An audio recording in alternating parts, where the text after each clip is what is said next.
Hey, friends and revolutionaries. Welcome back to the next figure in the Walmart exclusive Wave 5 series, the Metallo series. We're taking a look tonight at Amazo. We're looking at Amazo tonight because actually I wanted to do this yesterday of any figure in this set. As a matter of fact, I would say for any figure in the DC Universe Classics series, if there was any character to do for St. Patrick's Day, Amazo should have been it. And I missed it. I was out and just did not have time to come home and upload everything, so doing it today. I hope you guys enjoy it. But yeah, here's the Amazo packaging, the old Wave 5 packaging with the peaky window. Amazo Wave 5 Figure 1. And, you know, I gotta say that after having kind of a year-long break from this yellow and orange packaging, I find that I like this packaging. I do like this packaging. You know, when you're not seeing it wave after wave after wave after wave, you know, it's something when once you have a break on it, you come back and take a look, it's actually kind of cool. I like this packaging. Just not all the time. It has the 1, 2, 3, 4, 5, has the 7 panels in the back. 7 panels for 5 characters, so you do the math. Black Lightning we've done. Amazo's up next. The Atom, Eradicator, and Riddler.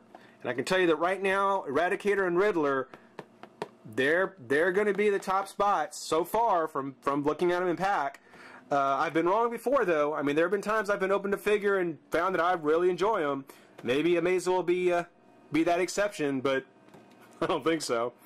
Once done, once we've gotten all 5 open, we'll build Metallo, which is actually very appropriate considering he's a machine. We will build him. On his bio, Amazo is a powerful android capable of absorbing and mimicking the superpowers of the members of the Justice League of America. Okay, 1.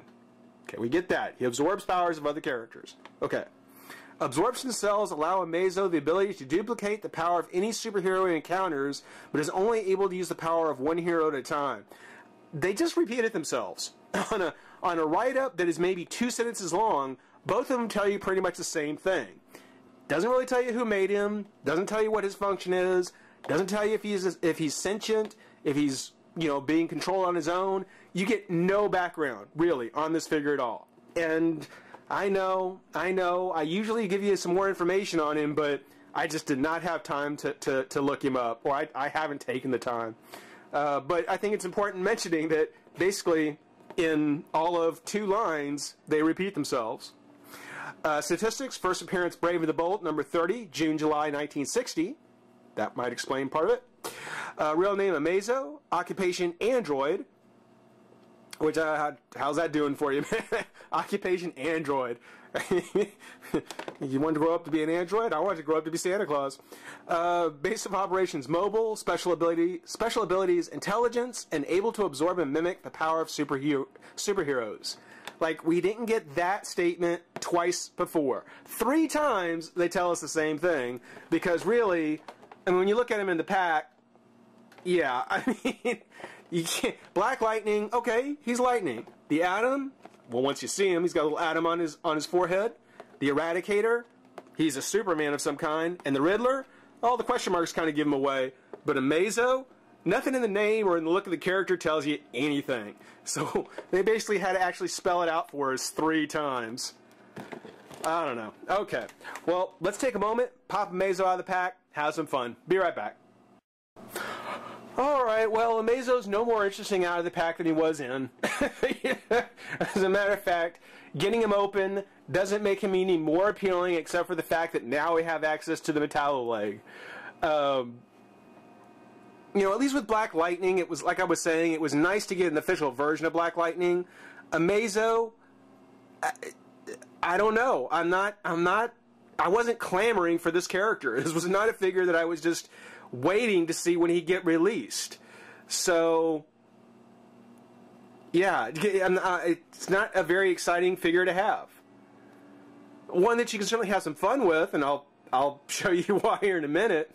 But yeah, it just, what amazes me, no pun intended, is how in Under the Red Hood, which if you haven't seen that DVD, just to give you an idea, you know, the way Amazo appeared in that movie, so awesome. I mean, he was actually very cool. That I actually, when I picked this figure back up to do a review on him, I was more disappointed because I was thinking, well, he's not actually that bad, and it turns out that the figure is. It's just, and the worst part is that it could have been better. You know, I just have to think he was a little half-hearted. They could have done a little more work to make him a little more impressive.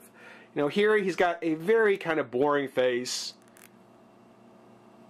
You know, he's got the angry eyebrows. But if he would have had like his mouth open, kind of an enraged kind of look, that's one of the things I think that made the movie Amazo kind of cool, was because in this rage. His hands are sculpted into fists, which if they had been open hands, I know I'm not a big fan of open hands, but you know, just kind of open hands, open fingers, with kind of a raged expression on his face, I think that would have gone a long way to kind of overcoming the green pajama look that he wears here. You know, it's good to see that they actually took this this paint style, this paint technique, and was able to apply it to Killer Moth. Not that I was really clamoring for Killer Moth either, but the fact that, you know, this kind of painting technique came back later to be used in another character, that's kind of cool, you know. See, it started here. But, yeah, I mean, Amazo, just a lot of things about him, I think, he seems kind of slapdash to me. First off, he seems to have a very large torso.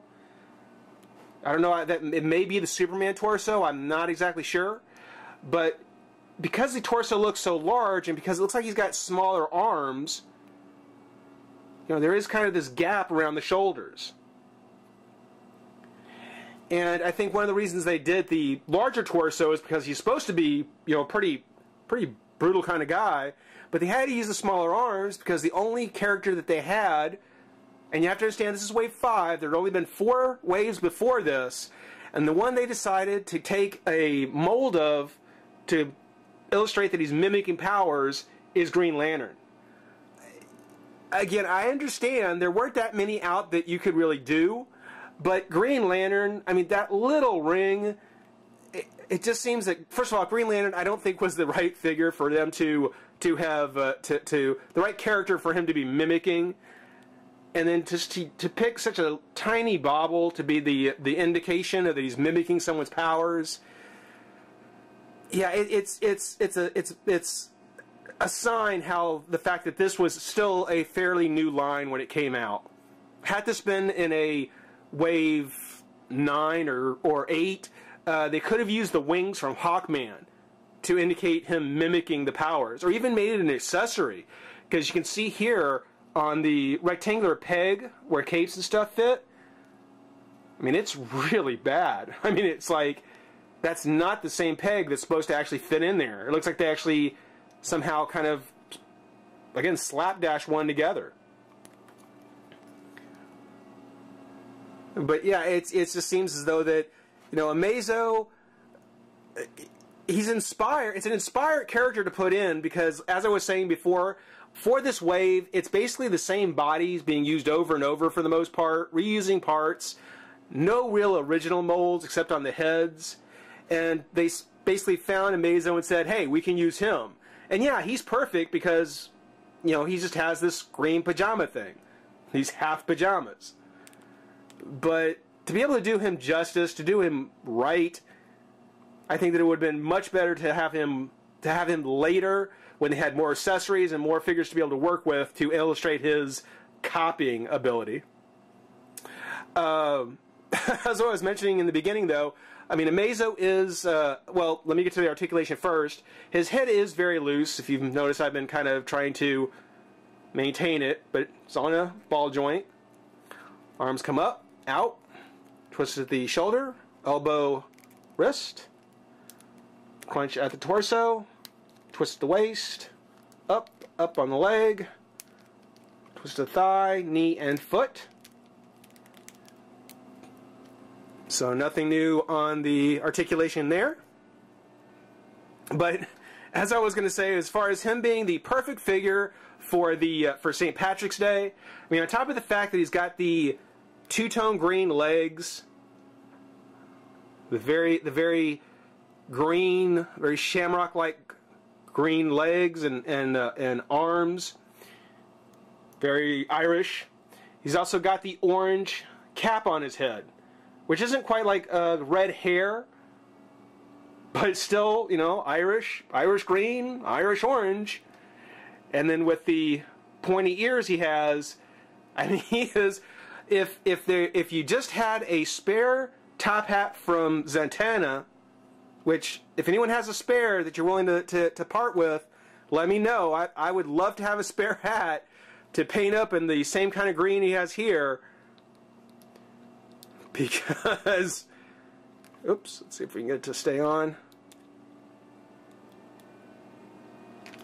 Come on now. It doesn't stay any better on Zantana either, guys. But you can put it on him.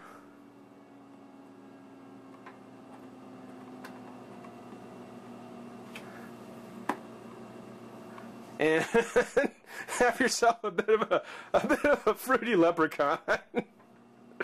Again, with the top hat and the orange hair and the green jeans. Yeah, this guy was perfect for St. Patrick's Day. Sorry I'm a day late on it. Lastly, he comes with...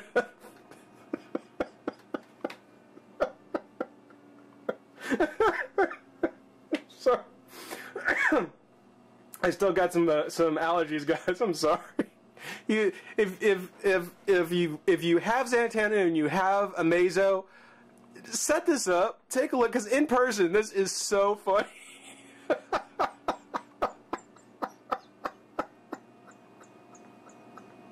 Okay. He comes with the right leg of Metallo, which is very impressive. The legs, I mean, if these are any preview of how the rest of the figure is going to turn out, he is going to be so awesome. But in this case, Amazo, not a figure that I would probably suggest anyone actually picking up, except to get the piece for Metallo. Sorry, if you want to get creative and you want to take the hat from Zantana, again, you can do some pretty goofy stuff with him. Think of him in terms of St. Patrick's Day. Happy belated one. Thanks for watching. Rate, comment, subscribe, join the revolution. We'll see you soon. Bye-bye.